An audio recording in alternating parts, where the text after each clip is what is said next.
This is the Evoque Convertible.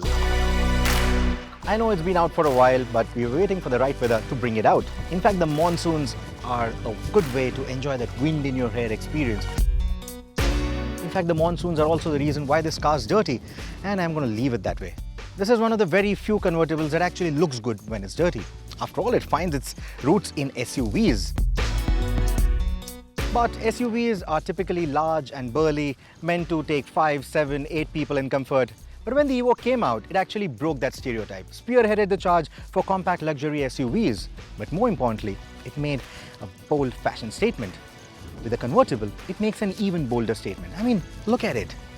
It looks gorgeous, doesn't it? Yes, quite a few drop-top SUVs exist, like the Jeep Wrangler or the erstwhile Gypsy, but none of them peg luxury and aesthetics as their primary draw. The Evoque does just that. It looks great even today and lends that handsome styling to the convertible variant too.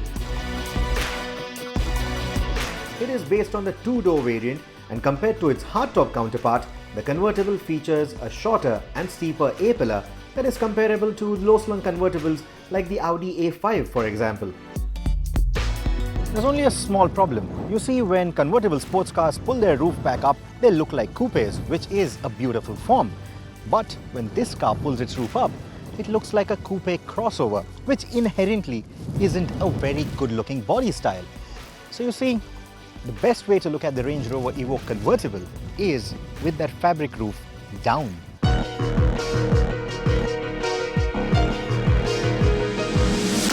Dropping the hat also accentuates its muscular wheel arches and narrow overhangs, while the wheels, pushed out at far corners, give this car an athletic demeanor. Compared to the low-riding convertible sports cars, the Evoque Convertible won't make you creak your back when you get in and out of it. Even the rear seats are easy to access, and 4 grown-ups can go road tripping together in this car. The 251-litre boot may not sound like much, but it can swallow 4 duffel bags full of supplies for a weekend getaway. And that is without having to leave behind the space-saver spare wheel. Commendable, considering the fact that the boot accommodates the entire roof and takes only 18 seconds to tuck it in or 21 seconds to put it back up. The latter can seem like an eternity if there is a sudden downpour, but the black and brown upholstery endures this and much worse soiling quite well. We know because we had a field day with this car in mucky trails, and yet restoring the cabin back to its clean self wasn't too hard. It's got a Range Rover badge on the hood, which means it's got decent capability off the road as well. Enabling that is a 4-wheel drive system and the terrain response system, which lets you alter different driving modes as per the terrain that you're driving on. This car looks better when dirty and is quite capable of taking the dirty route too. You don't have to worry about ruts, bumps and potholes with this convertible, and that is the beauty of it.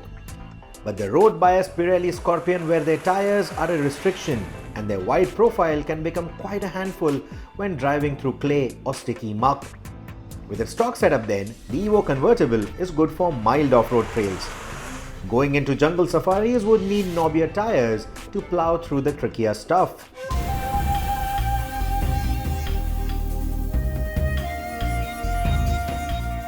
Apart from the usual bits of open-top motoring like driving up a mountain road or going down the highway or driving next to a coastline, what this car will also enable is going back to safaris with open-top motoring. It was done back in the day, it was quite a popular thing back in the day, and that is a story for another day. In fact, my colleague Bob Rupani, he is already jumping with joy even at his age with the launch of this vehicle, because he is now waiting to get his hands on this car, take it out into the jungles. It's got a petrol engine, which also means that most of the jungle safaris in India will allow this vehicle. Diesel vehicles are not allowed because of the noise and the clatter that they produce. The petrol refinement will obviously allow this vehicle to head out on those jungle safaris. Now that's something that is definitely worth looking forward to. But like I said, it is a story for another day. The beauty of the Evoque is also its handling characteristics. The short wheelbase of this vehicle gives it nice and tight dynamics. It feels very focused around bends even around tight bends, and thankfully that doesn't change with a convertible either. It still feels as focused, it still feels as tight. That makes for some good driving fun.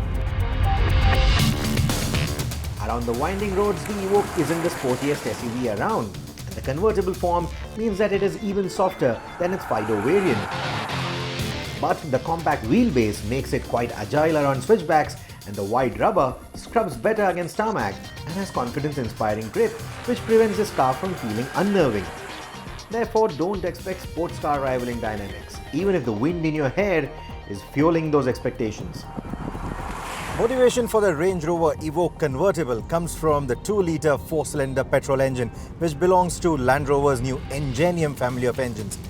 It puts out about 240 PS of power, which is quite healthy if you compare it to the other 2-litre engined SUVs in this particular category.